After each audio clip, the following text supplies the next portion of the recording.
Abra su Biblia en este día en Primera de Pedro, el capítulo 3, el versículo 8 hasta el versículo 18. Primera de Pedro, el capítulo 3, versículo 8 al 18 y el 21. Lee así la palabra de Dios en este día a nuestros corazones puestos de pie para reverencia a la palabra.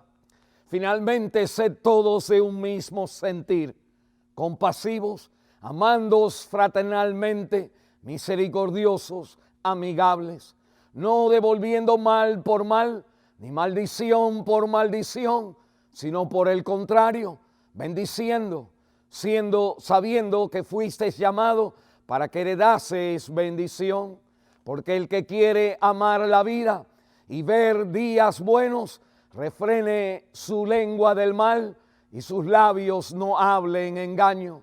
Apártese del mal y haga el bien, busque la paz y sígala, porque los ojos del Señor están sobre los justos y sus oídos atentos a sus oraciones.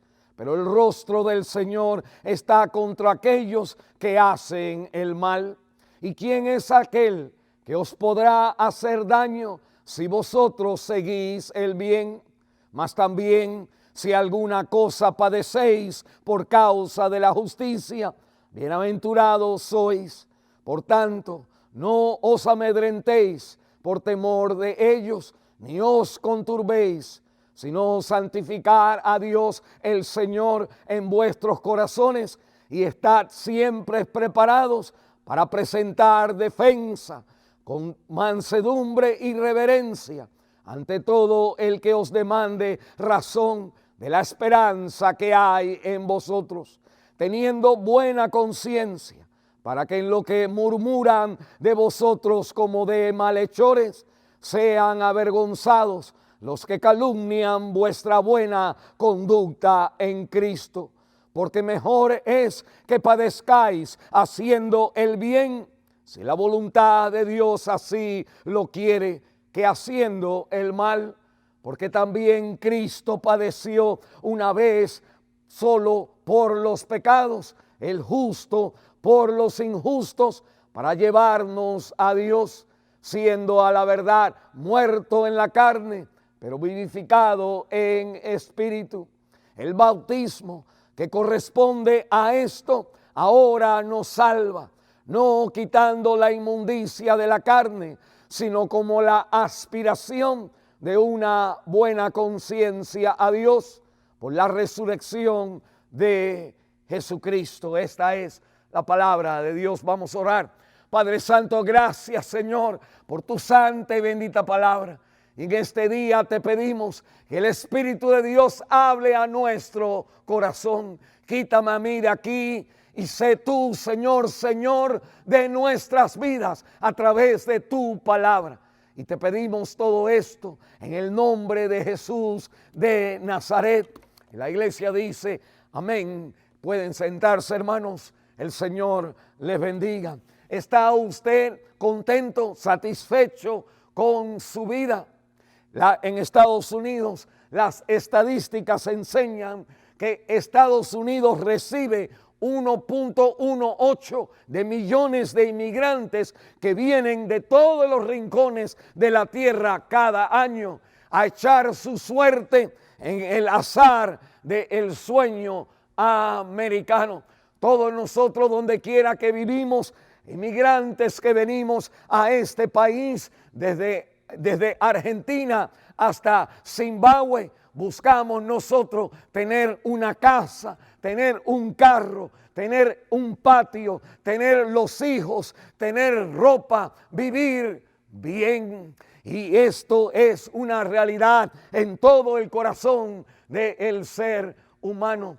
Es también la realidad que a usted también puede decir, igual que los demás, que el sueño americano muchas veces se convierte en una pesadilla. Cuando tenemos que pagar la renta, cuando tenemos que pagar la hipoteca, la electricidad, los permisos, las licencias, los papeles, todas las cosas que hay que entonces pues soltar el dinero que uno gana, empezamos a sentir ansiedad, temor, preocupación. Cuando nos preocupamos del camino de nuestros hijos, encontramos que muchas veces nuestros países son mejores en el criar los hijos que en este lugar. Y la palabra de Dios entonces me enseña, hermanos, me hace la pregunta: ¿está viviendo usted bien? El apóstol Pedro, que es el apóstol de la esperanza, le está escribiendo a personas que como usted y yo somos expatriados, estamos en otro país, somos peregrinos, estamos pasando por este mundo y somos extranjeros en este país. Mas sin embargo, Dios tiene en su corazón el propósito de que usted, donde quiera que usted esté, con dinero o sin dinero, usted experimente el sueño de una vida feliz. Mire lo que dice el capítulo 3, el versículo 10, porque el que quiere, dice, el que quiere amar la vida y ver días buenos. Qué interesante, el apóstol Pedro está citando el Salmo 34 en el versículo 10 hasta el versículo 12. Es un salmo escrito 700 años antes del apóstol Pedro. Han pasado ya desde Pedro 2020 años y nosotros ahora miramos a una enseñanza de muchos años atrás. Mas sin embargo, la Biblia me dice que desde el tiempo de David el ser humano tiene el sueño de vivir una vida buena. Y el versículo 10 dice: el que quiere amar la vida y ver días buenos. Dios nos aconseja, Dios nos enseña el verdadero secreto de los ingredientes que van en la vida, que uno entonces se siente que está viviendo buenos días en su vida. ¿Cuáles son los ingredientes para nosotros decir estoy viviendo la buena vida? No es si tengo dinero, no es si tengo carro, no es si tengo una casa con 2 lugares para poner carros. Los buenos ingredientes de la vida que Dios quiere dar a nuestra vida están aquí en el versículo 8 hasta el versículo 22 del apóstol Pedro en su carta, en el capítulo 3. Y la palabra de Dios me da 4 ingredientes de lo que es tener una buena vida. Mire conmigo, se los menciono. La Biblia me habla que para los ingredientes de una buena vida, primero es la amistad que nosotros ofrecemos. Segundo, son los ojos que nosotros vemos. Tercero, es el Señor que nosotros tenemos. Y cuarto, es la obediencia que nosotros ofrecemos. Qué tremendo, es completamente diferente a lo que el mundo nos dijera a nosotros. El mundo nos dice que tienes que tener 2 carros, que tienes que tener pues cierto tamaño, cierta cantidad de dinero, y nos hace sentir que cuando estamos trabajando y trabajando para alcanzar esas cosas, en nuestro corazón no sentimos la paz y la santificación y la satisfacción de lo que dice el versículo 10, amar la vida y ver días buenos. La Biblia me enseña los 4 ingredientes. El primer ingrediente es la amistad que nosotros ofrecemos. Qué interesante, las relaciones humanas son parte del ingrediente principal de nosotros experimentar una vida pues buena y feliz. Mire el versículo 8, dice finalmente. Esa palabra quiere decir que en resumen, y entrando en un tema ahora básico y fundamental de la vida, de esperanza y de buena en la vida, finalmente versículo 8, sed todos de un mismo sentir, compasivos, amándoos fraternalmente, misericordiosos, amigables. Y la palabra de Dios me enseña, hermanos, que esta realidad de tener buenos días, buenos años, buena vida, es de nosotros tener buenos amigos. Pero los buenos amigos no vienen nada más porque son buenos con nosotros, sino son porque nosotros somos buenos hacia ellos. Es la amistad que nosotros ofrecemos. Dice la palabra de Dios en Proverbios, el capítulo 18, el versículo 24. El hombre que tiene amigos ha de mostrarse amigo. Y la Biblia me dice del versículo 8 hasta el versículo 11, me habla a mí de 4 aspectos de lo que es pues la amistad,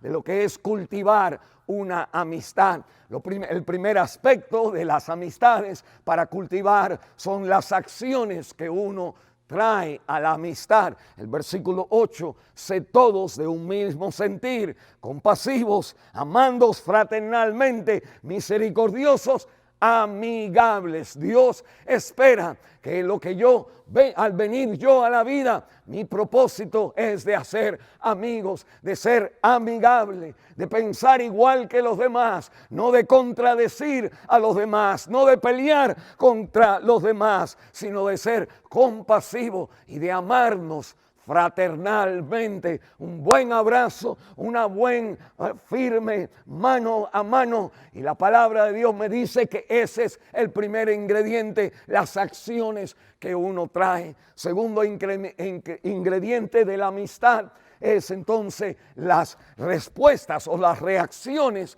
que nosotros tenemos cuando alguien nos hace algo. Es importante muchas veces nosotros en nuestras amistades, en nuestros matrimonios, pues cuando alguien hace algo, nosotros entonces reaccionamos. Y la manera que usted reacciona establece, funda, solidifica, asegura la amistad o rompe la amistad. Mire el versículo 9. Dice la Biblia, no devolviendo, ahí está la reacción, no devolviendo mal por mal, ni maldición por maldición, sino por el contrario, bendiciendo, sabiendo que fuiste llamado para heredar bendición. Y la palabra de Dios entonces me enseña, hermanos, que cómo nosotros reaccionamos cuando algo viene a nuestra vida. Hay 3 niveles de reacción que nosotros podemos tener. Podemos tener el nivel del diablo, podemos tener el nivel de todas las personas, o podemos tener el nivel de Dios, de Cristo en nuestro corazón. Mire lo que es el nivel del diablo. El nivel del diablo es devolver mal por bien, devolver mal por bien. Cuando alguien te hace algo bueno, usted entonces no le saluda, no le da gracias, no hace nada a un bien hacia el bien que se le ha hecho. Se ha hecho un bien, y en vez de dar bien de vuelta, nosotros entonces le damos mal a la persona. Estoy seguro que si usted saluda a alguien y la persona le da una mala cara a usted, que usted dice, esa persona no va a ser mi amigo de ahora en adelante. La Biblia me dice, esa es la manera que Satanás es. Él da mal por bien. Segundo nivel es el nivel de los hombres. Y el nivel de los hombres es devolver mal por mal o bien por bien. El diablo es mal, devolver mal por bien. El de los hombres es mal por mal y bien por bien. Como tú me haces, así yo te voy a hacer. Si me haces mal, pues yo entonces te hago mal. Si me haces bien, pues yo entonces pues te hago el bien. Y ese entonces es el nivel de los hombres, de los humanos en este mundo. Pero Cristo os ha llamado a usted a recibir bendición, aún siendo pecadores. Cristo tomó nuestro lugar en la cruz de Calvario. El creyente es una persona poseída por el llamado de bendición de Dios a nuestra vida. Y por lo tanto nosotros ejercemos la respuesta a las personas. Devolvemos, dice la Biblia, bien por mal. Ese es el Señor Jesús. Nosotros hemos desobedecido a Dios. Nosotros somos enemigos de Dios. Nosotros pecamos aún hoy, todos los días. Mas sin embargo, de allá para acá, siempre hay una sonrisa. Siempre están los brazos extendidos en la cruz del Calvario a su favor. Eso no importa cuando las personas nos hagan mal. La Biblia me dice a mí, el creyente devuelve el mal que le dan, le da bien de vuelta. Si usted tiene esta cualidad, estas características, estos aspectos de la amistad,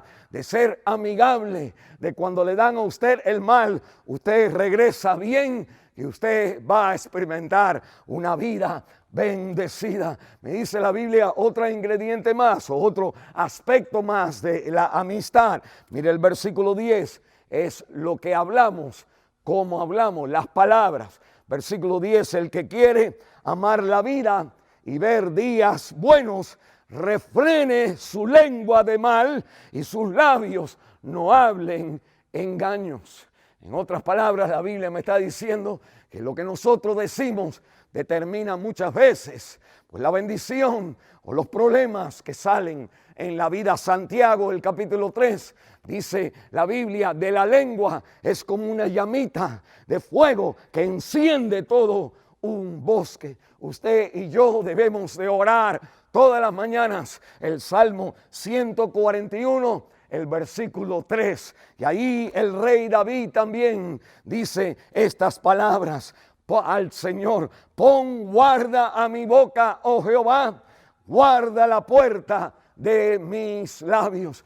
Hazme cuidar las palabras, Señor. Guarda la puerta de mis labios. Cuando la puerta se abre, que salga entonces seguro nada más lo que Cristo quiere dar. Bendición a los demás, en vez de dar mal por mal, o dar bien por bien, o dar mal por bien, sino de dar bien por mal. Y por último, la Biblia me dice otro aspecto de la amistad en el versículo 11: apártese del mal, haga el bien, busque la paz y sígala. Y aquí me habla del propósito de la amistad. Buscamos tener buenas relaciones, no buscamos de por sí ya empezar en manera mala en el trabajo, en la iglesia, en el matrimonio, que no sea en la luna de miel donde ustedes comienzan a pelear. La palabra de Dios me dice: el primer paso de una relación, en cuanto usted ve a alguien en su trabajo,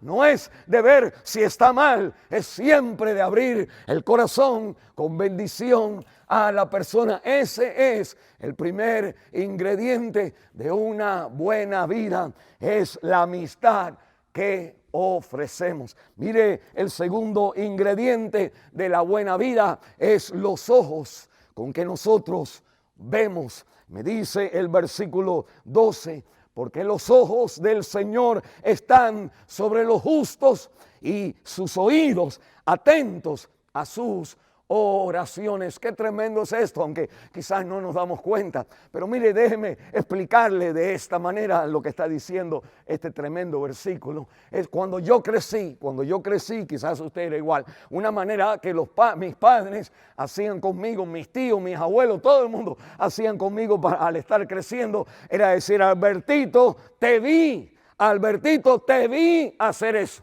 O también me decían: Albertito, ten cuidado que te van a ver.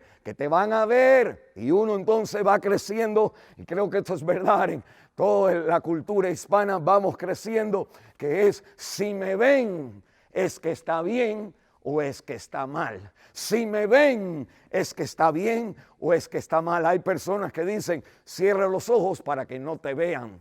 Y nosotros vivimos así, pensando que si nadie me ve, pues entonces yo puedo hacer o yo no puedo hacer. Pero la Biblia me dice que aunque nadie te ve, aunque nadie me ve, Dios sí me ve. Y así como yo cambio la conducta, o cambié, nos criaron a cambiar la conducta porque alguien nos ve, que cuando no hay nadie, todavía alguien nos ve. Y ese es el Señor. Nosotros como inmigrantes, como extranjeros, como personas que queremos pues prosperar nuestra vida, muchas veces vemos en este país que no hay nadie que nos está viendo y nosotros entonces decimos, bueno, si nadie nos está viendo, entonces yo puedo hacer esto o puedo hacer lo otro. Por ejemplo, ahora en el tiempo de los impuestos, nosotros cuando estamos llenando las planillas de los impuestos, ponemos algo porque nadie nos ve, lo ponemos de una manera diferente a como en verdad es,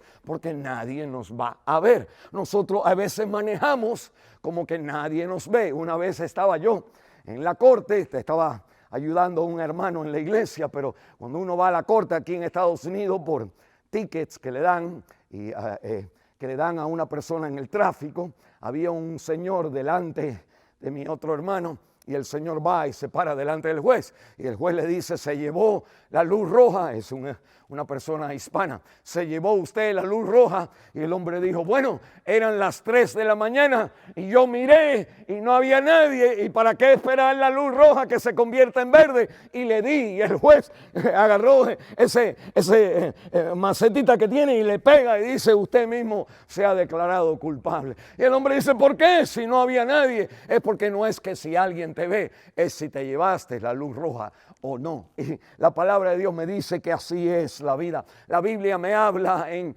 el Salmo 51 de David, donde él una vez en 2 de Samuel, capítulo 11, está paseándose por la azotea. No hay nadie que le ve y él ve a una mujer que se está bañando. No hay nadie alrededor de ella, no hay nadie alrededor de él. Él entonces manda a buscar a la muchacha, la entra a su apartamento, el palacio que tenía tremendo. La chica queda asombrada de todo el lujo y lo hermoso y el ambiente romántico que había creado David.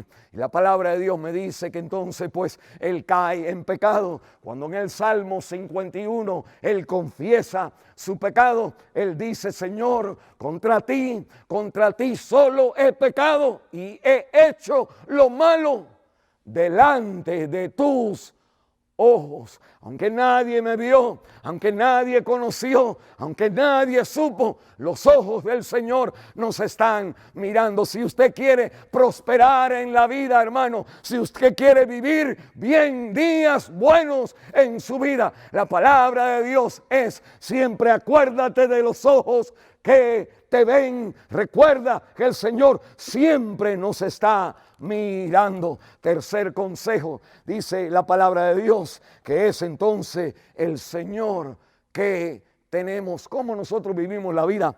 Para vivirla bien es teniendo qué tipo de Señor tenemos nosotros en nuestra vida. Dice el versículo 15, sino santificar a Dios el Señor en vuestros corazones y estar siempre preparados para dar defensa y razón de la esperanza que hay en nosotros. La palabra de Dios me está hablando a mí, dice separa, santifica, quiere decir separa, darle un lugar especial aquí, separa a Dios, el Señor, en tu corazones. Usted no está poniendo una religión, hermano, en el centro de su vida. Si usted tiene una religión en el centro de su vida, el cristianismo en el centro de su vida, cuando está una opción de tomar un camino o el otro, nosotros entonces, pues una religión no tiene el poder en nuestra vida de controlar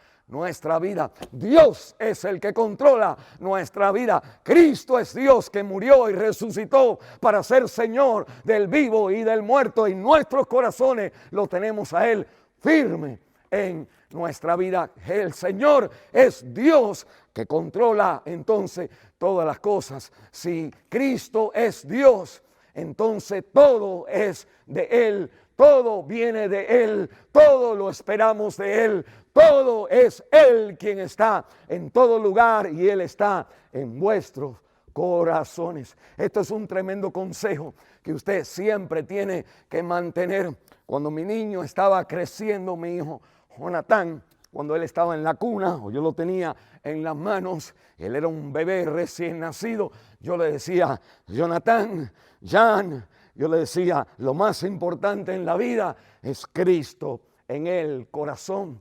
Y él me miraba con los ojos y no sabía lo que estaba pasando. Cuando empezó a jugar soccer a los 6, 7, 8 años de edad, 9, 10, siguió jugando soccer. Yo entonces le decía, cuando estábamos entrenando, cuando estábamos en la competencia, yo entonces le decía, Jonathan, juega bien, pero acuérdate que lo más importante es Cristo en el corazón. Cuando creció y empezó a agarrar la guitarra para tocar y estaba aprendiendo a tocar guitarra y a cantar, yo entonces le decía, Jonathan, acuérdate que lo más importante es Cristo en el corazón. Cuando mi hijo entonces empezó a tocar y a cantar en diferentes clubes, en restaurantes que le daban a él la oportunidad de cantar, que yo entonces iba a verlo, a estar seguro de que estaba bien, y nosotros entonces, yo le decía a él, Jonathan, acuérdate de todo lo que tú estás haciendo delante de una gente inconversa, Cristo en el corazón es lo más importante. Si usted conoce pues la vida de mi hijo, Dios lo ha bendecido a él, pero déjeme decirle, no porque por mí o algo, por buen padre, sino porque lo más importante en la vida es Cristo en el corazón. Cristo Señor, Dios de todo, abre puertas donde nadie puede cerrar. Y yo le recomiendo a usted este consejo de Primera de Pedro, capítulo 3. Si tú quieres ver, dice la Biblia, si amas la vida y quieres ver días buenos, pon a Dios, santifica a Dios en el Señor, en tu corazón. La Biblia me dice, cuarto, que la palabra de Dios, y el último consejo es que nosotros la obediencia que le damos le respondemos al Señor. La Biblia me enseña entonces la obediencia que ofrecemos determina pues si hay bendición en nuestra vida. Cuando la Biblia me enseña a mí de que hay veces nosotros sufrimos aun cuando hacemos el bien, mire el versículo 13 y el versículo 14. Dice, ¿quién es aquel que os podrá hacer daño si vosotros seguís el bien? Y el argumento es, pues, haz lo bueno, sigue la paz, no hables mal, y todo te va a salir bien. Pero cuántas veces la realidad de la vida es que aun cuando nosotros hacemos el bien, pues nosotros entonces sufrimos. Y eso entonces es lo que dice el versículo 14. Mas también si alguna cosa padecieis por causa de la justicia. Ahora mire el versículo 17. Porque mejor es que padezcáis haciendo el bien, si la voluntad de Dios así quiere, que haciendo el mal. Muchas veces, hermanos, nosotros cuando las cosas malas suceden, nuestra intención era de hacer el bien, pero como que el resultado, lo que nos da la vida, es mal.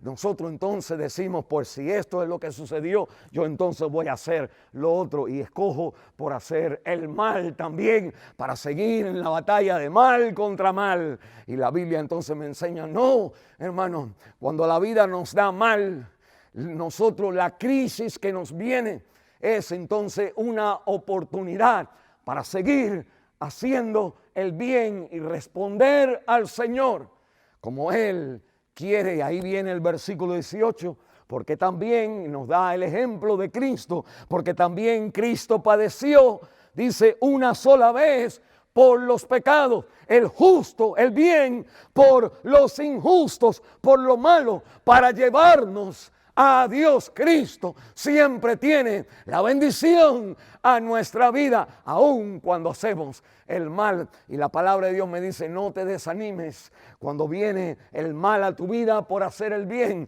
porque la voluntad de Dios está en control de todas las cosas. Sé como Cristo quien responde al Padre, tal como debe de responder. Y nosotros entonces miramos la obediencia que ofrecemos, determina nuestra bendición o nuestra falta de bendición. Dice el versículo 21, el bautismo que corresponde a esto ahora nos salva. Y explica, no quitando la inmundicia de la carne, no el agua, sino como la aspiración de una buena conciencia. Y la palabra de Dios me ha hablado en el versículo 19 hasta el 20, donde fluye el 21, es que Cristo entonces murió en la cruz del Calvario haciendo el bien por nosotros. La pregunta pudiera ser, mira, Cristo le salieron las cosas mal cuando hizo las cosas bien,